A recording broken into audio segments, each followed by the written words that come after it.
Bien-aimés frères et sœurs, vous connaîtrez la vérité et la vérité vous affranchira. Ça, c'est pas moi qui le dis, c'est la Bible qui le dit. Mais moi, je vous dis mieux. Vous connaîtrez la vérité historique, notamment celle de vos ancêtres kémites, et vous aurez une vision globale de ce que c'est que la vraie souveraineté politique. J'ajoute, vous reviendrez à la spiritualité africaine ancestrale et vous comprendrez les enjeux de l'indépendance économique. Et pour terminer, vous accepterez votre identité culturelle kémite et vous obtiendrez deux choses. La première, c'est la paix. La seconde, c'est le développement, à une condition. L'unité de toute l'Afrique noire, l'unité de tous les Noirs du monde entier. Otep à tous, bienvenue sur la chaîne des panafricanistes par essence, par conviction et par excellence. Celle des citoyens kémites par nécessité et obligation de combat. Nous sommes une chaîne qui n'est guidée que par nos ancêtres et rien que par les ancêtres qui appartiennent à l'égrégore du monde noir. Par conséquent, nous ne croyons en aucun Dieu venu de l'étranger. Toutefois, cette vidéo n'est aucunement destinée à inciter à la haine ou à la violence, car nous menons un combat qui est d'abord et avant tout spirituel, intellectuel et démocratique. Ensuite, il est politique, géopolitique et géostratégique. Contre l'impérialisme, le colonialisme, le néocolonialisme et l'endocolonat, qui sont tous qualifiés de crimes contre l'humanité. Nous menons ce combat sur la base du principe fondamental que nous avons hérité de nos ancêtres kémites, qui est celui de la Mahat, c'est-à-dire solidarité, vérité et justice. Vous êtes donc en droit de connaître la vérité et nous avons l'obligation de vous dire la vérité, rien que la vérité, afin que justice soit rendue au continent africain. Et ça, c'est notre modeste contribution de cette noble lutte en faveur de la souveraineté, la dignité, la solidarité et l'unité africaine. C'est exactement ça que nous appelons le panafricanisme. Bien-aimés frères et sœurs, le nouveau président du Niger a parlé. Le général Tchani a dit des choses graves et gravissimes. Surtout sur les réseaux occidentaux de propagande, on essaie de survoler son discours. On essaie d'écarter l'essentiel et on essaie de voir seulement tout ce qui est périphérique. C'est-à-dire qu'il a pris le pouvoir Bazoum, que Bazoum a été démocratiquement élu, qu'il n'y a pas de crise majeure, que ceci, que cela. Mais pourtant, le général, dans son premier discours, a été clair et net. Il a soulevé, mais alors des sujets, mais c'est grave ce qui se passait au Niger, que nous ne savons pas. Et lui, il est très bien placé pour le savoir, puisque lui, il est de la garde présidentielle. Il voyait tout. Il entendait tout. Il connaît tout. C'est lui qui connaît la collaboration avec les relations avec les forces étrangères. Donc, je préfère d'abord vous faire écouter son discours et puis après, on va essayer d'analyser ce qui se passe.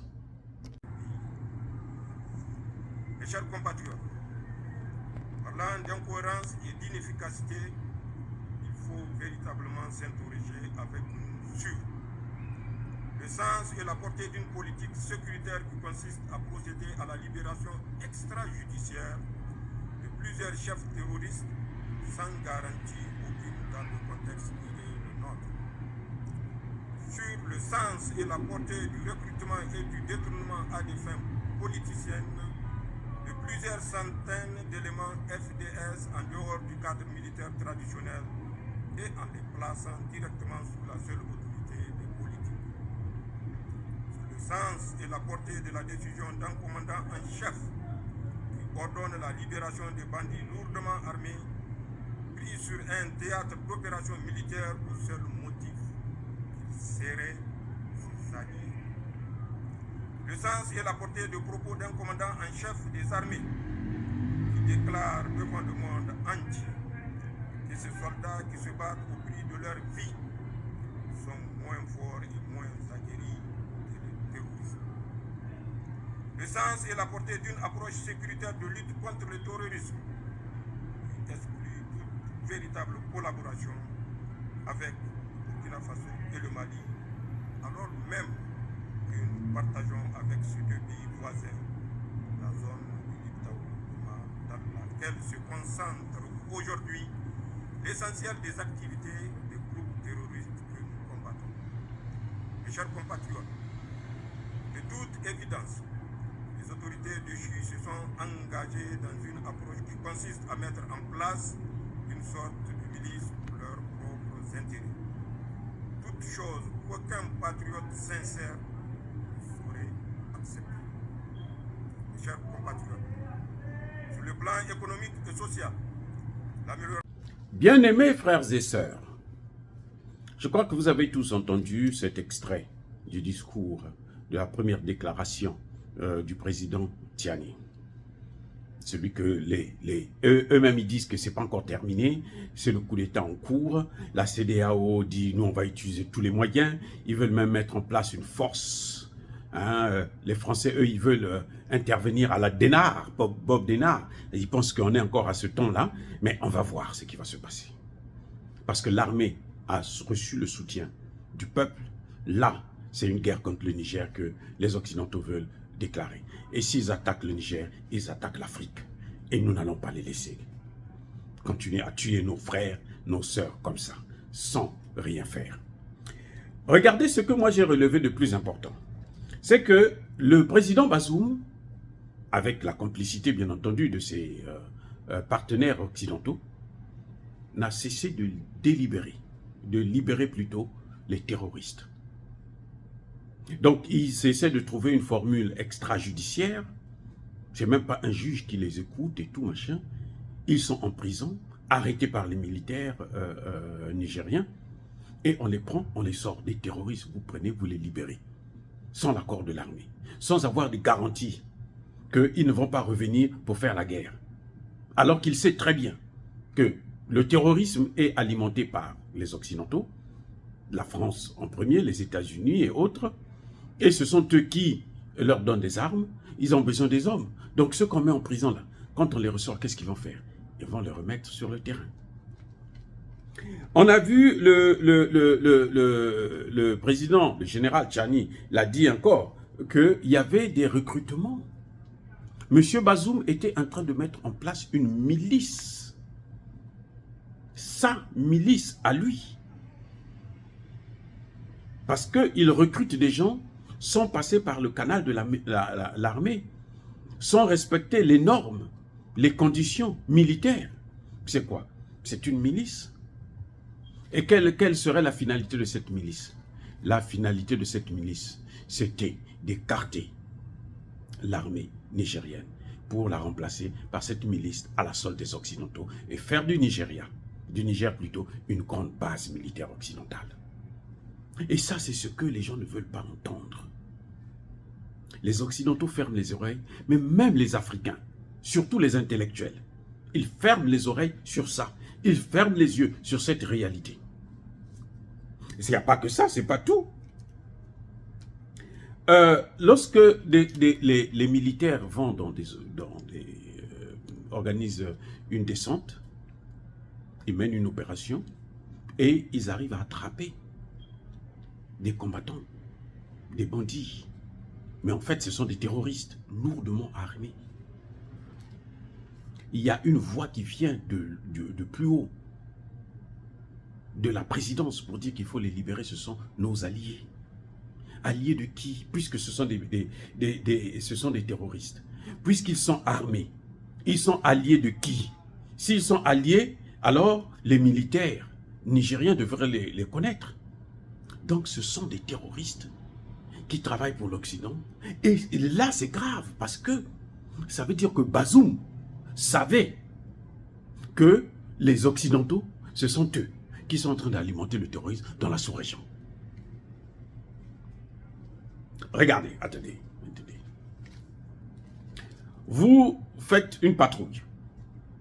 Vous arrêtez des gens.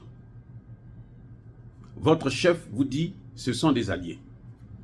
Mais quels sont ces alliés que nous qui menons les opérations sur le terrain, nous ne connaissons pas? Comment vous pouvez expliquer ça?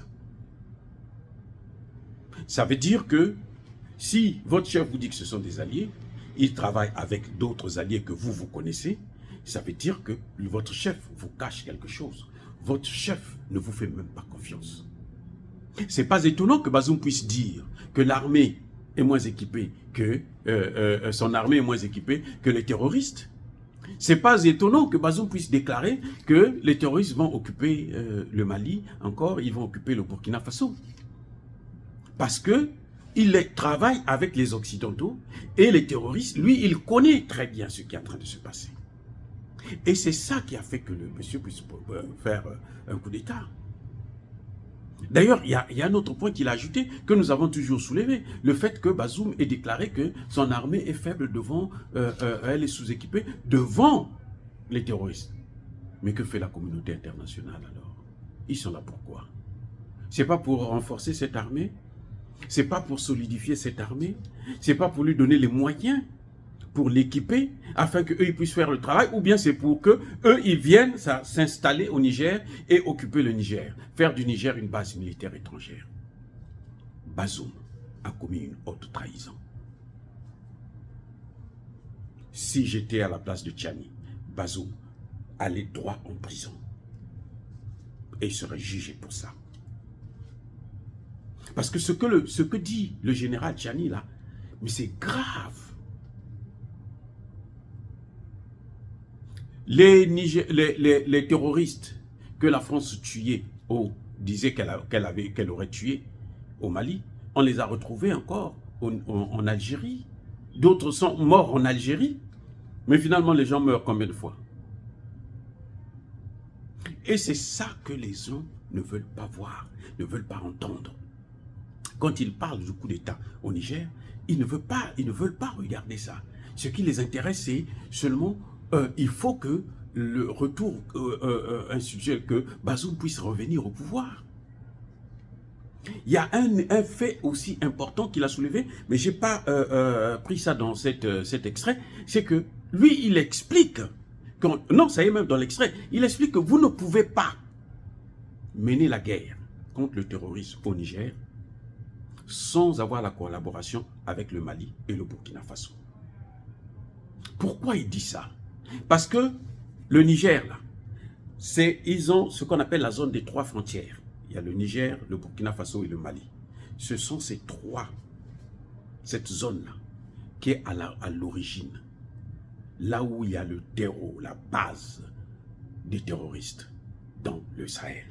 Donc, lorsque le général Tchani, le nouvel homme fort, celui que moi j'appelle déjà le président du Niger, dit qu'on ne peut pas mener la lutte contre le terrorisme sans la collaboration avec le Mali et le Burkina Faso, il a raison sur toute la ligne. On n'a même pas besoin d'être militaire pour le savoir.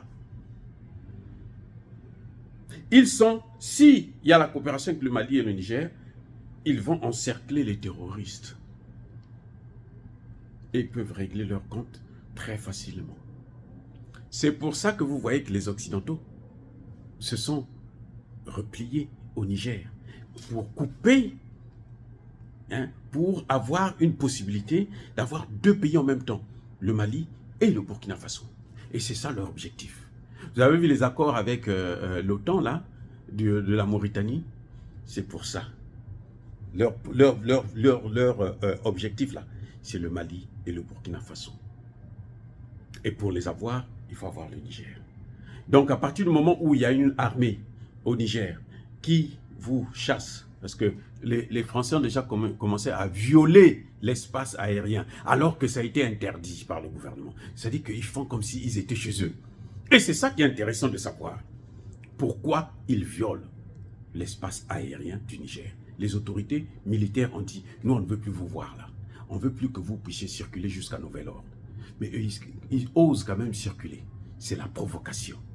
C'est parce qu'ils font exactement ce qu'ils ont fait au Mali. Et comme les mêmes causes produisent les mêmes effets, ben ils vont partir, puisque d'ailleurs la population ne demande que ça. Tout le monde au Niger n'attend que ça. J'ai entendu un homme d'affaires nigérien qui dit non, il faut arrêter avec le coup d'État.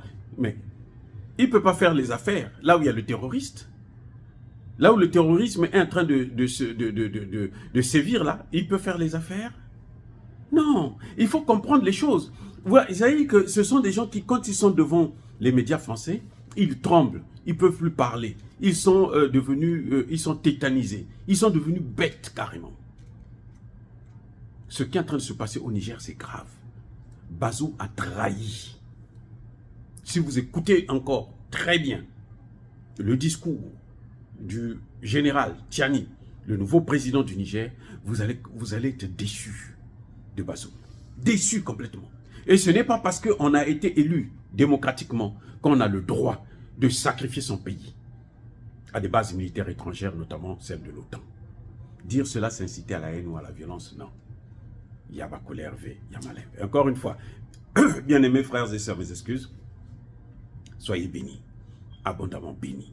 Je persiste et je signe, par le Dieu des Kémites et par nos ancêtres angélisés, mais que tous ceux qui persécutent le continent africain le pillent et le déstabilisent, qu'ils soient noirs, blancs, chinois, arabes, indiens, qui qu'ils soient maudits, punis, foudroyés, neutralisés, écrasés, effacés par ce Dieu des Kémites et par nos ancêtres angélisés. Vive l'Afrique éternelle, j'ai dit et j'assume.